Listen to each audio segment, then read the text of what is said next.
I've been counting days to get away, to see you again, see you again. Been finding ways to get away, to see you again, see you again.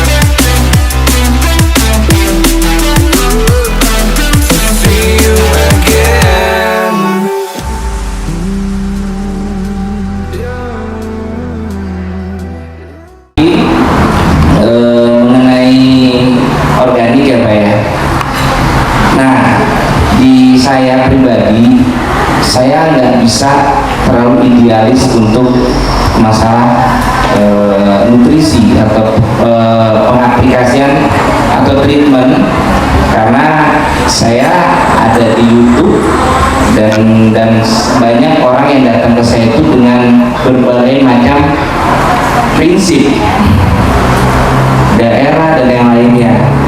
Nah, kalau untuk organik saya lakukan beberapa satu spot khusus organik, satu spot kombinasi. Nah, pupuk kimia juga, kalau Bapak beberapa kali lihat video saya, kok kadang-kadang pakai ini, kadang-kadang kok pakai ini, kadang-kadang pakai ini. Inseknya juga berubah-ubah. Ini maunya apa sih? Nah, tapi kan di YouTube itu nggak bisa menjelaskan tujuan sampai detail itu, ada durasi dan yang lainnya gitu.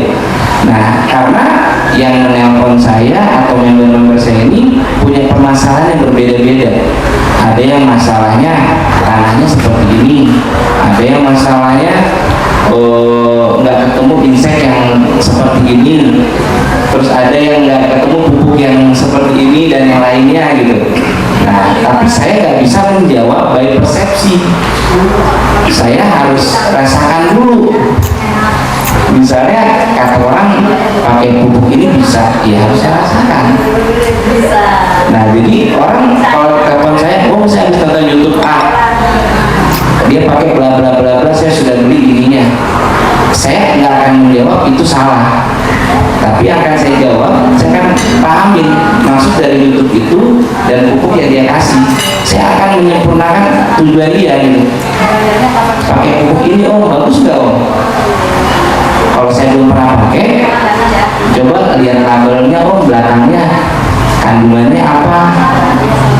Oh, bantu lihat nitrogen, fosfat, kalium gitu. Berarti kan NPK yang dia sulit itu pupuk makro. Nah, berarti saya pastikan bahwa kita bukan ngomong merek, tapi ngomong label, ngomong kandungan yang kita harus bahas. Jadi mau dimanapun kita berada, kita bisa pakai pupuk apapun, tinggal kita pahamin fungsi dari kandungan unsur haranya gitu. Tapi kalau untuk organik pakai telur, pakai apa ya, tapi menurut saya bukan itunya tujuan saya, bukan resepnya. Karena pupuk organik itu otomatis kan pupuk yang kita dapat secara alamiah, ya, dari sekitar alamiah, yang masih dari makhluk hidup ya om ya. Nah, itu kan kita bisa dapat dari mana aja. Kayak misalnya, nah tapi harus saya harus teman-teman kami juga bisa kita bikin pupuk organik. Kita paham fungsi dan kegunaan di saat kita bikin. Misalnya di fase vegetatif, pertumbuhan, enggak semua pupuk organik cair itu tepat untuk itu.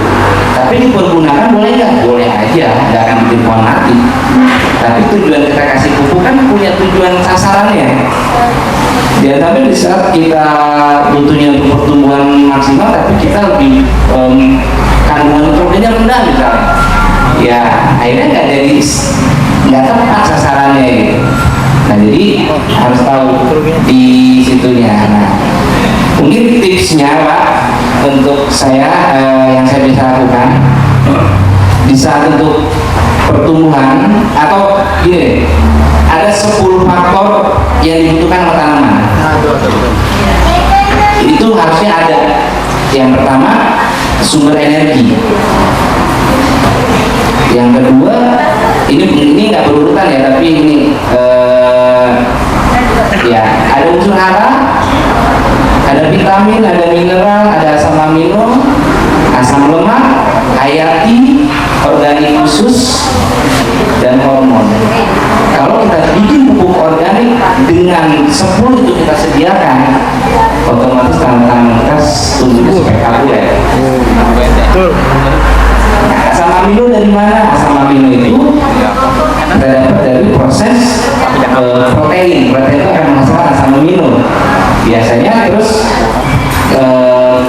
glukosa menghasilkan energi. Sama kayak kita kalau mau balap lari makan gula merah itu untuk energi.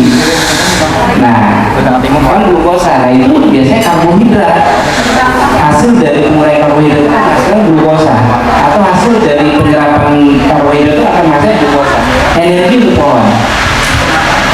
Nah, terus hormon. Nah, hormon itu zat pengatur tumbuh. Itu sudah ada pada tanaman. Makanya di saat bibit baru mulai, yang dibutuhkan adalah hormon tumbuh, akar dan pucuk.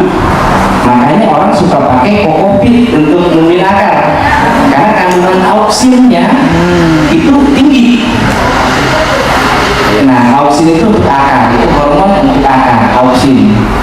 Nah, setelah jadi mungkin ada 5 hormon: auksin, sitokinin, giberelin, asam asisa, sama etilen.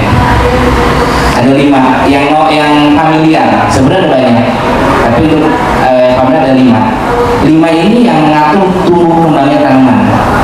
Nah, kita ngomong masalah auksin untuk akar sederhananya, sitokinin untuk tunas, giberelin untuk bunga dan buah, asam aksisat untuk menghambat.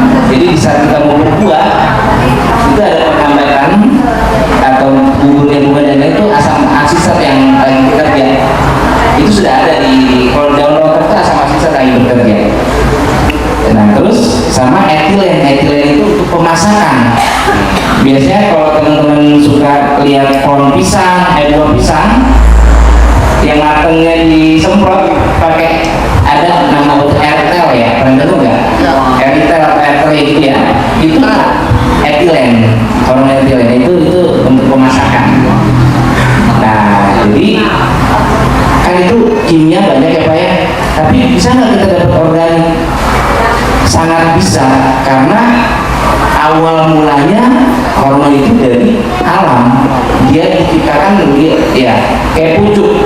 Auksin itu dari pucuk-pucukan. Jadi auksin itu adanya walaupun akar, tapi dia ada di pucuk tanaman. Auksin ya. Auksin. Pertumbuhan apikal ada di tanaman. Jadi kalau pernah lihat tanaman pakai biosaka ya, atau apa ya, pakai pucuk-pucuk itu hormon auksin, hormon pertumbuhannya tinggi. Makanya pohon itu jadi selogika saya Pak ya, tapi saya belum dalami juga. Bikin organik ya. Pangkasan pucuk itu bisa jadi hormon auksin.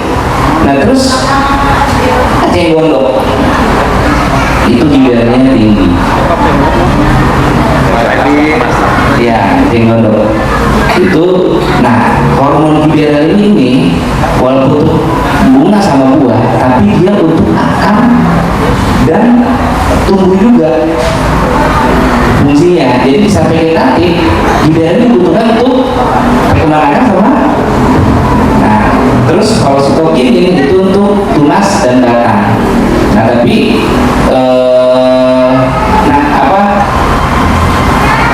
nah yang menghambat hormon auksin itu sinar matahari Pak ya, yang menghambat pertumbuhan.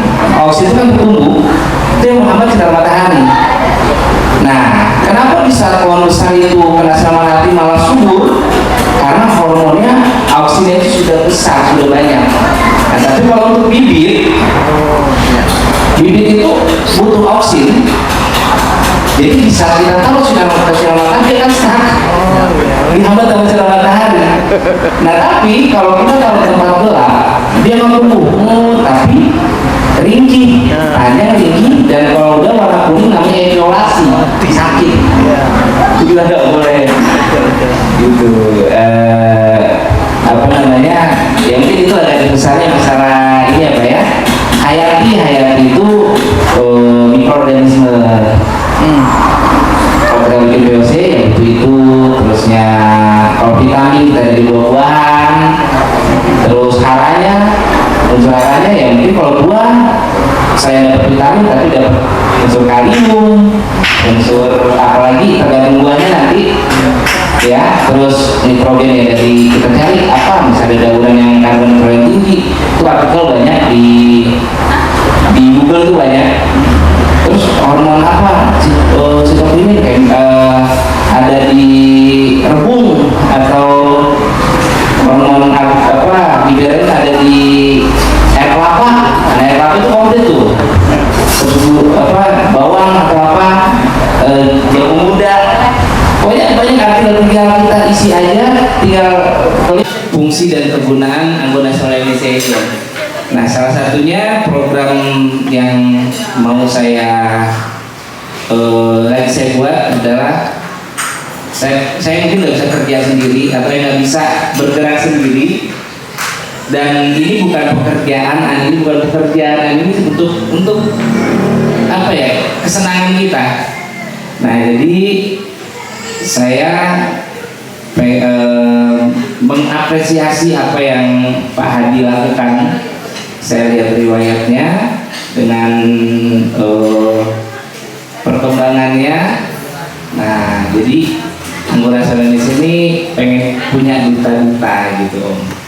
Jadi bukan pekerjaan, bukan ngumpulin orang, bukan rapat-rapat, bukan, tapi minimal duta ini akan menjadi inspirasi buat orang sekitar. Apa yang dilakukan minimal bisa bermanfaat untuk perkembangan anggur di sekitar. Nah, jadi di Cirebon, mungkin nanti akan ada di Bandung, mungkin ada di Sumatera, mungkin ada di Jawa Tengah, mungkin ada di Kalimantan dan yang lainnya. Jadi fungsinya cuma untuk memberikan inspirasi aja. Jadi orang bisa mau nanam anggur bisa lihat, atau orang mau belajar bisa lihat, atau teman-teman mau kumpul-kumpul bisa. Nah, jadi apa yang ya duta anggur ini bukan komunitas ya Om ya. Jadi ya semakin banyak duta-duta yang ada di seluruh Indonesia, mungkin anggur ini akan berkembang terus.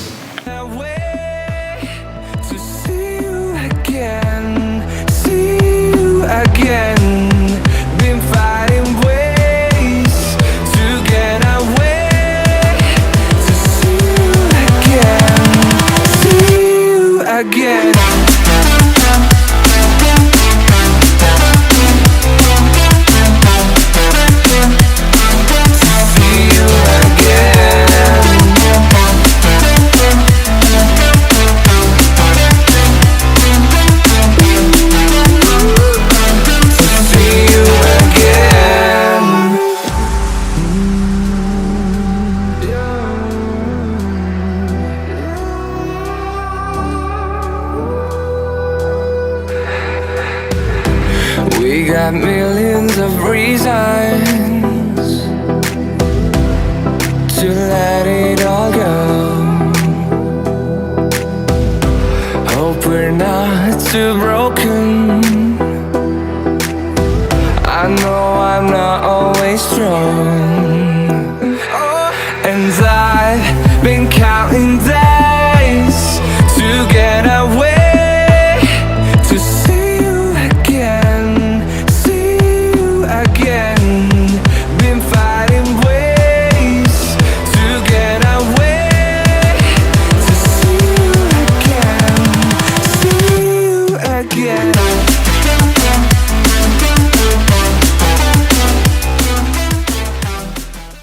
Assalamualaikum warahmatullahi wabarakatuh.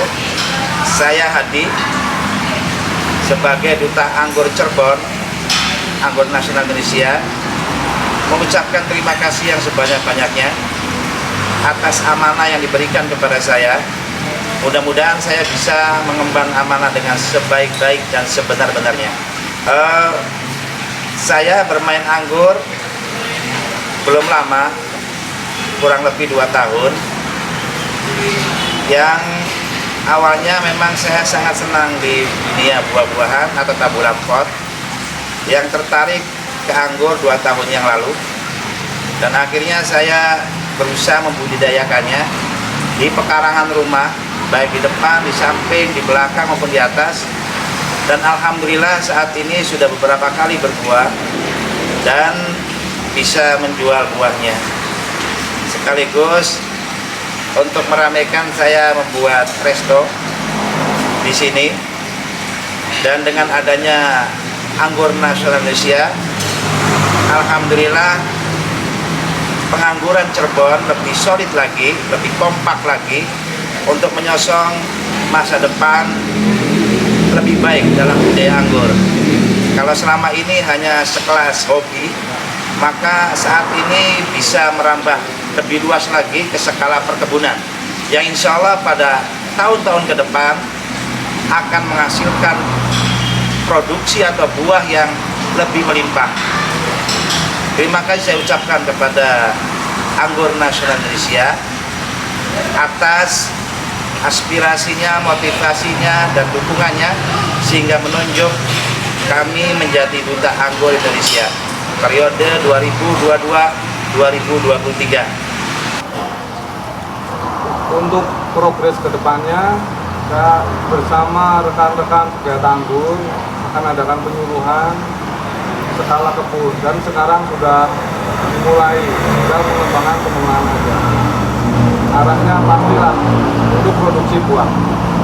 Terima kasih. Baik, mungkin itu saja yang bisa kami sampaikan. Sebelumnya saya mengucapkan terima kasih kepada Anggur Nasional Indonesia, dan saya sampaikan salam untuk seluruh penggiat anggur seluruh Indonesia. Salam Anggur Indonesia. Indonesia bisa. again.